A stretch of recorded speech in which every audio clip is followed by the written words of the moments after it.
Welcome everybody. Welcome back to my channel here on this little series called TTI. I'm glad to see you guys again.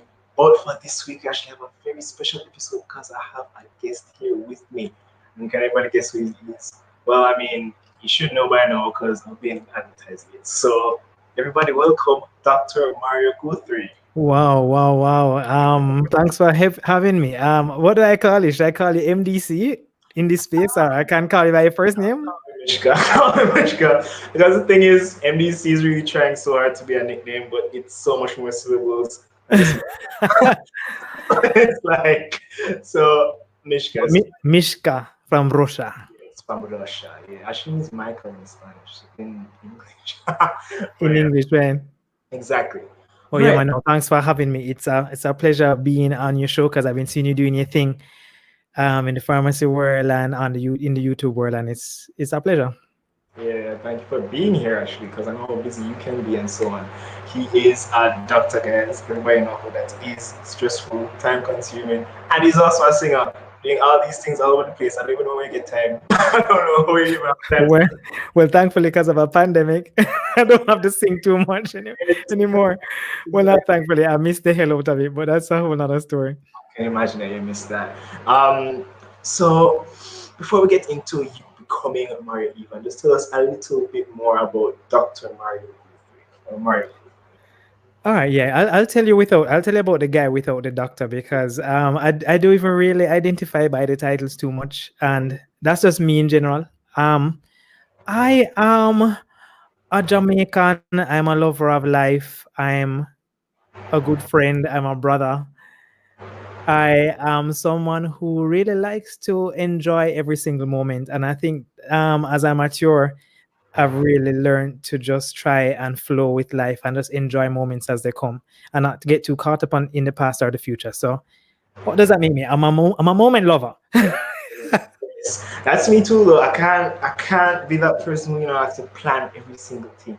You have to just take life as it come, just go with straight and flow and thing. Some come and just say, all right, fine, come let's do it, as long as it's within reason and so on. Right, right, right. Right there. Yeah. Yeah, I will admit I'm not always spontaneous, and I do like to plan, but I still do live in the moment when I Okay. can. I mean, it's always good to have a balance. Always good to have a balance. Yes, You can't yes, just say yes, yes, yes, all right, sure, sure, sure for everything. You have to have a I know, plan. right? Ochi, no, all right, Portmore, yeah. Exactly. There you go. All right. So I've seen you being, Mario. The first time I ever, was exposed to you, saw Mario Guthrie, and I also saw Mario Evon. I was like, that guy looks familiar. The rest is the same guy. So how did the name Mario Evon come up? All right. It's my middle name, and it's actually Evan.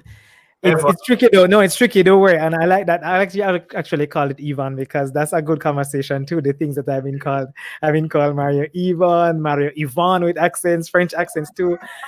It's gotten pretty exciting, and people think it's my last name. But in about 2008, when I was actually in music college after med school, I really was trying to, I guess, embrace what I wanted to be musically, and I decided I'm first and middle name Mario Evan, reggae soul singer songwriter, and that's when it started officially being used kind of as my entertainment moniker, Okay. in Yeah. '08. And since it's actually part of my name, I guess it's mine. So just flowed naturally, you know. And the last name is Guthrie, and it is, I not even know what it is. It's Scottish, and I don't know, maybe some slave master I come from way back in other Any way. any meaning I that don't you know what put? it. I don't know. I don't remember what it means. I know it's Scottish, and I think in Jamaican history there was some Colonel Guthrie that they come on the south coast.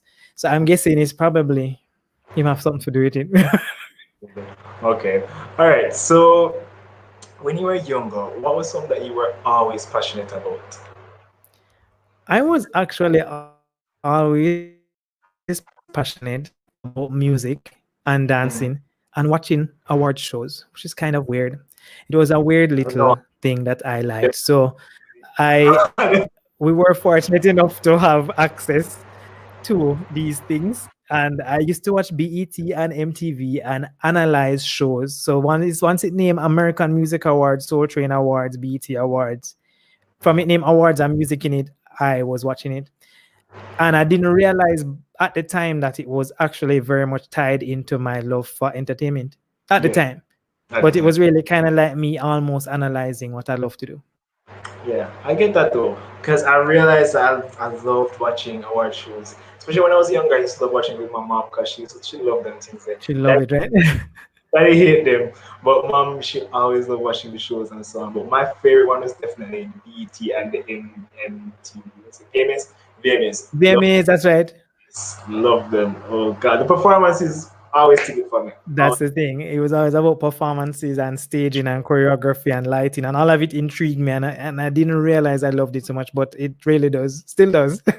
And one of the big things for me watching it is just being like, one day I want to be there, one day I want to like, see it happening in person, see the production, see the lights on Right. staging and all of that in person. That's one of the things I feel like, it touched me and really draw me to watching award shows and things like that. Yeah, I think the experience is always amazing. I actually want to be the guy telling him which lights to turn on. I don't want that a director-ish. You know, exactly the stage coach, stage manager person. Yeah, I want to be calling out who's getting stuff, man. I want to be on the stage being you like, want to be the host. no, I want to get the show. This is my show. It's my house. Yeah, I definitely get that though. But did you plan to do anything other than what you do now when you were younger? So like, was there any other thing other than okay, say singing or even medicine that you wanted to explore when you were younger? As a career, I did want to become an entertainment coordinator, and it was the same reason. I used to see hotel coordinators, and I thought it was fascinating. But again, it ties back to them being friendly, entertaining, dancing, and holding a space that just seemed like it was never ending fun. It was, yes. I remember when I was a younger kid, always going to hotels and just seeing them. They always look happy, they always they're having fun, they always just entertaining. Whenever you pass them here and there, they just always look like they're Always live. exactly, always laugh, And I always was wondering how could they maintain this? And I think that they must genuinely love this.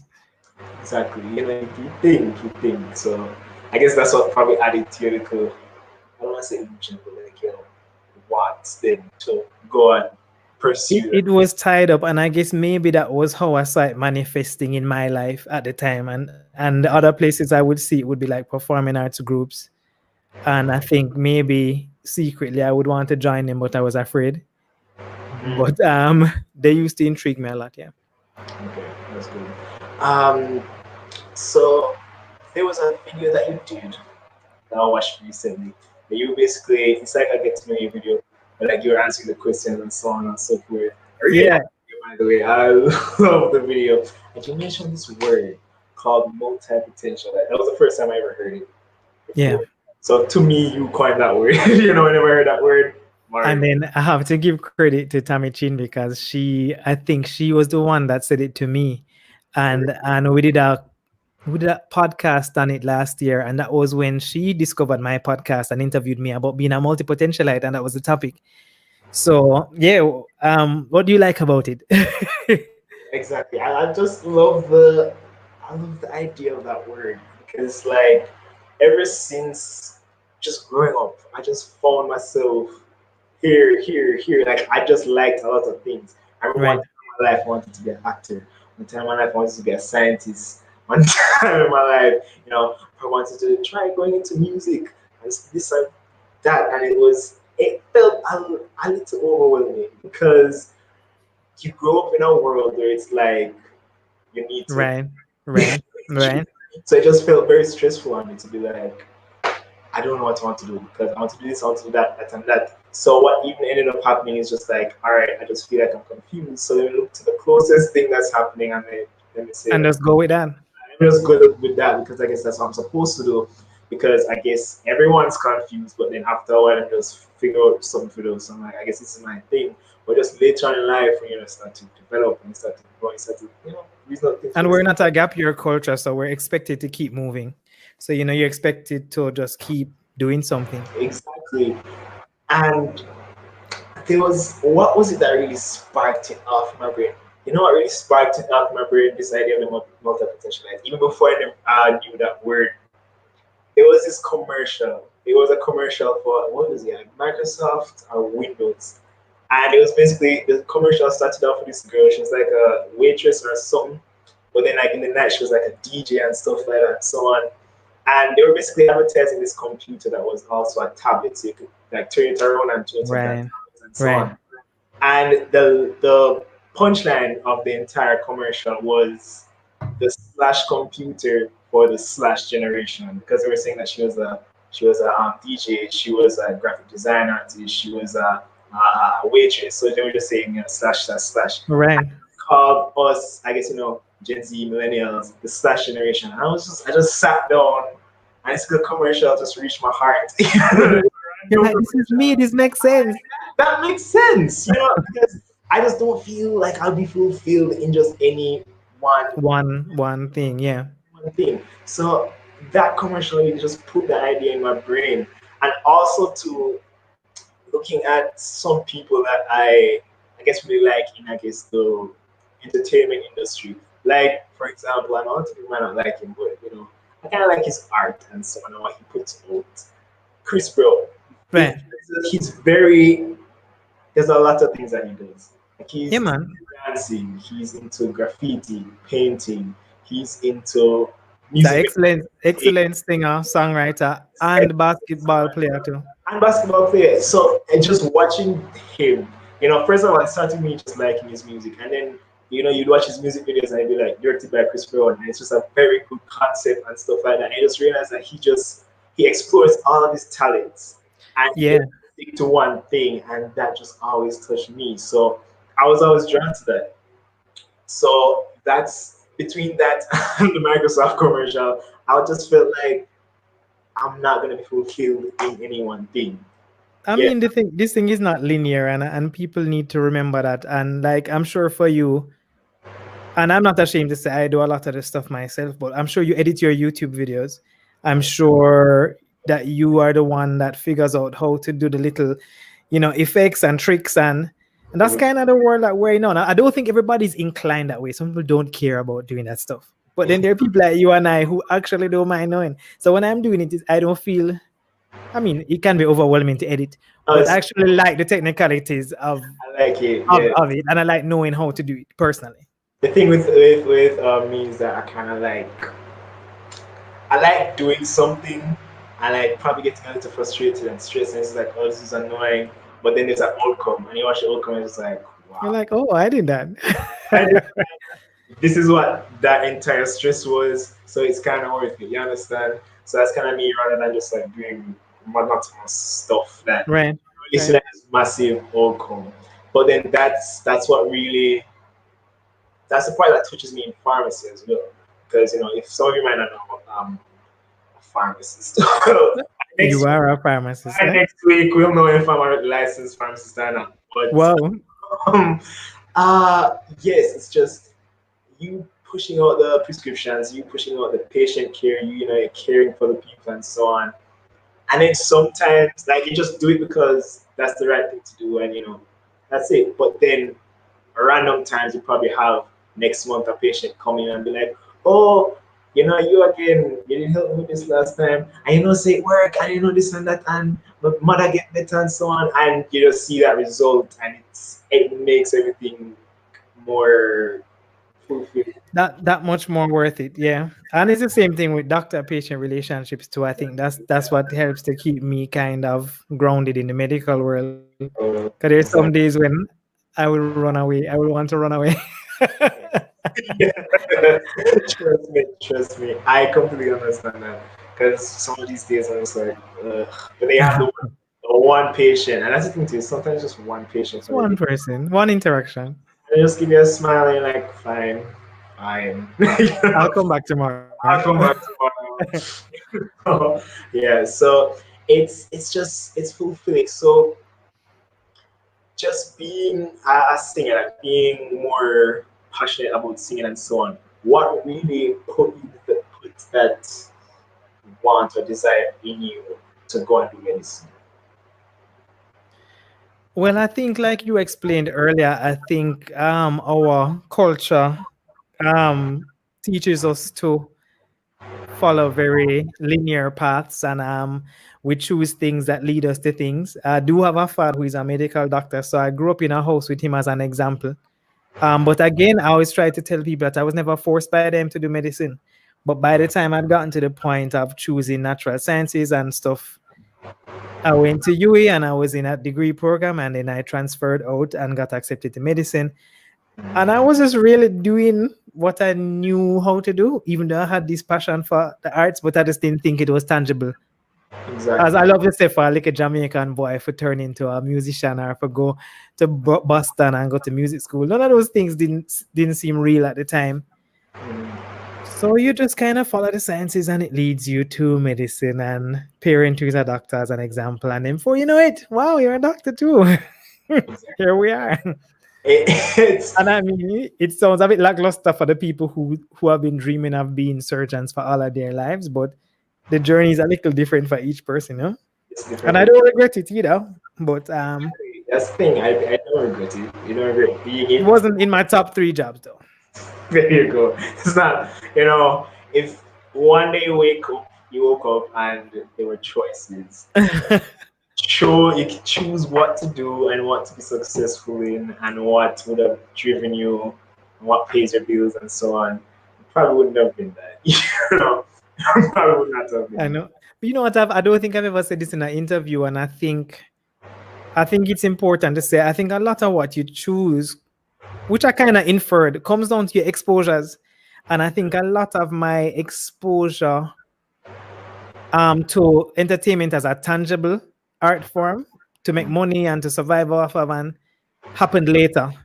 And because it happened later, I wouldn't have even thought about doing it younger. True, Because exactly. it was always looked like a hobby, you know? That's the thing. Because it's kind of the same with me now. Back then I was just my mind was just always all right, pharmacy, and that's it. And like I'd probably do something in my free time on the side. But I found out that just recently, you know, your passions can be something that's more tangible, something that has more grip and can serve a certain purpose rather Yeah. than being a hobby. You know, and it's just very interesting to see how your mindset shifts over the years, and it just can happen drastically. Because it definitely happened drastically with me. Because even when I was dealing with before the pharmacy video things, I was just doing a couple stories here and there with some medical facts and something. I was really taking it seriously. It was just one day I was like, you know what, let me just do this. And let me be consistent. Very consistent, non-serious. I was just putting out videos, and people just come and be like, "Man, you probably should explore this." And like, yeah, Right, right, right. yeah, and I was like, huh. I just sat and I thought to myself, and I was like, "But this is what I wanted to do. This is what I'm passionate about. Right. If we actually do something with this, then it could be something." And And that's you'd be surprised as to how the spin-offs can develop from it too. exactly. You'll definitely be surprised. Definitely. So, how's it been with your experience juggling the music, the singing, the performing with the medicine? Has there any been like friction? Has there been any friction or like just conflict or stuff like that? If anything. I'd never curse on your podcast, but it's hard. It's hard. It's hard.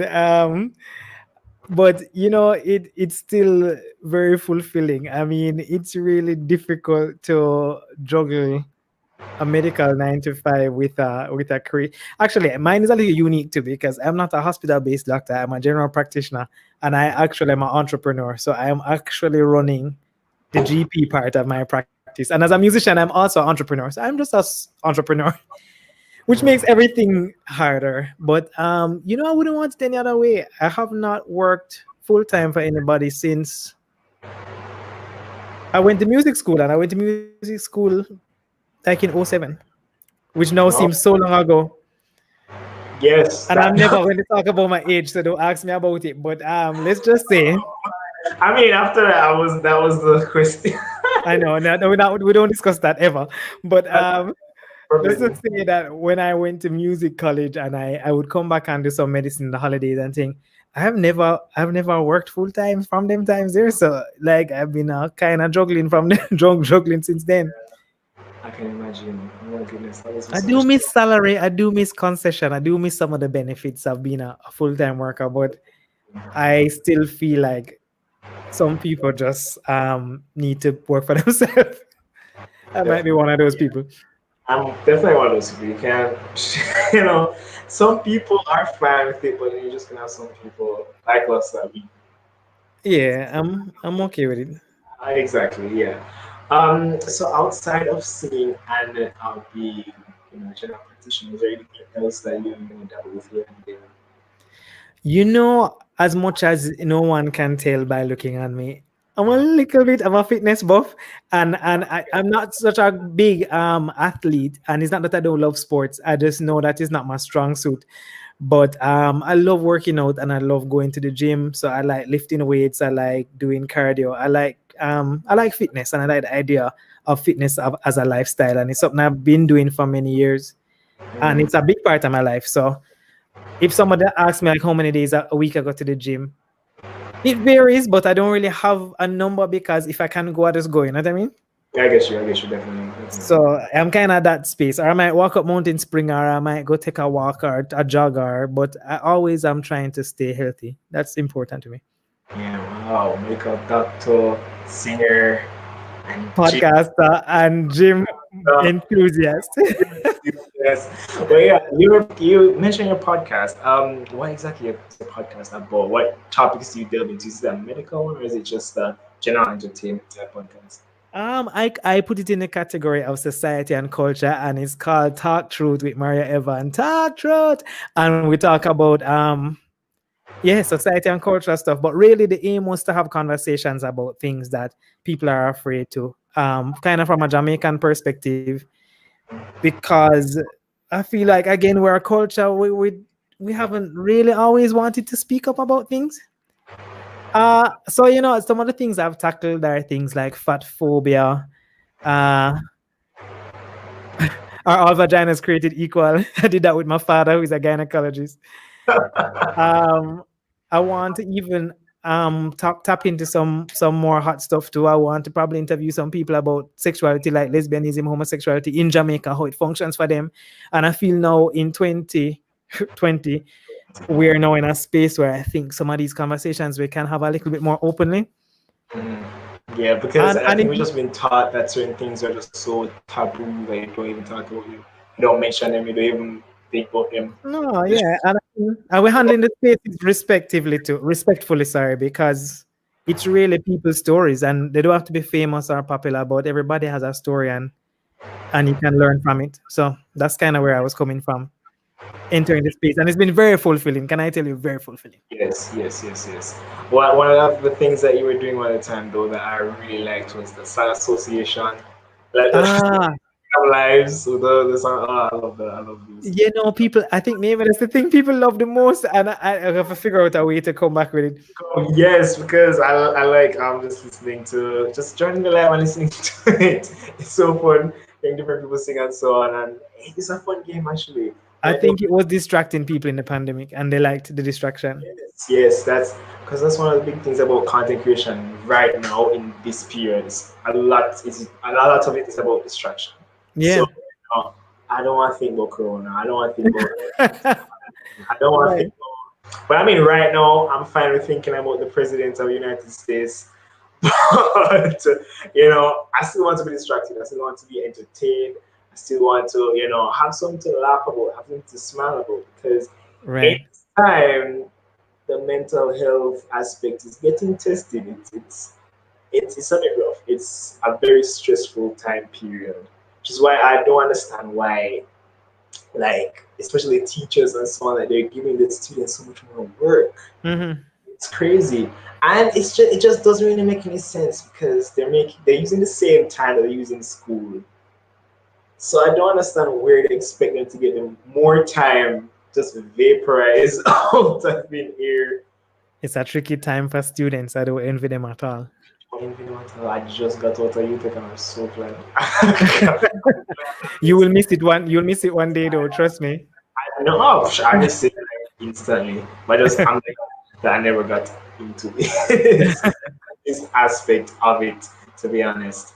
But yeah, so I feel like that was a very good conversation on just like your journey and so on of being a multi-potentialite, doing a little bit here, podcast world, here in the medical world, here in the scene, the performing world, and doing a little IG lives here and there. So I feel like it was very touching to people like me because actually you are one of my role models because it's just you don't really see much of that happening nowadays.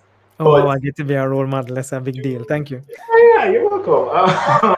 But thank you though, because it's nice to have someone to look up to be like, yo, I want to be like that person. But it's funny. You're looking up to me, but you know that I am also looking up to you. So it's ironic because I don't know that you're looking up to me, but when I see the videos pop up, it is inspiring for me too, as well, to kind of create more and also stay on my toes. Because right Okay. now YouTube consistency isn't really my strong point. I'm good at the podcast, but let me tell you something. Weekly videos, trust me. Listen, So let me tell you, I'm podcast, struggling. audio editing. Well, Audio podcast, is audio editing much easier to me. you just record something and you post it up. You can't turn Exactly. script. Yeah. Like this now, when you're not going to edit this conversation. If this was going up for audio, we'd just throw it up. Video, on the other hand. If you watch my YouTube videos, the edit And people have no idea. so long. Trust me, trust me, trust me, trust me. That like they'll text me at like 6 o'clock and I'll be like, oh, I'm editing a video and then like, alright, cool. And then by like 10 o'clock again, they're like, yes, what are you doing? I'm like, I'm still editing. And in a video, I'm like, yeah, trust me. they don't understand it's a labor of love. It's a labor of love, trust me. I didn't know that I did the YouTube to my plate. It's 2 videos per week. That's so Yeah. You know me have about 50 platforms already. So exactly. once I decide to commit to something, it's like, so that's the problem. It's crazy. But yeah, I really thank you for coming onto my um Your channel. my mom just came. Right. You're like, I don't even remember which platform. I don't know what this is, but yeah, thank you for coming onto my channel. I really enjoyed this conversation we have, and I love to see you more again. Maybe I could hop on your channel sometime. Collab things. So You said we could, yeah. We should collaborate for sure. We'll make it happen again. Wait, can you hear me? Yeah, no, you just dropped off for a second, but I was going to say thank you for having me as well, and I want you people to find me at Mario Evon for the entertainment person. Oh, my name is there, so that's MarioEvon, or Dr. Mario Guthrie, Dr. Mario Guthrie for the doctor person. Just follow everything. I'm on YouTube. I'm everywhere. Follow it up everywhere, guys. I should be putting it in the description actually, so you guys can. Right. There you go. But yeah, thank you so much for coming on the show, and thank you guys for watching again. Come back next week. I have a brand new video for y'all. Okay, All so right. we can end it now. So, what did you say? So I think we can end it now. Oh, that was the end. I was like, good. All right, Mishka. Thanks for having me. Bye. Bye.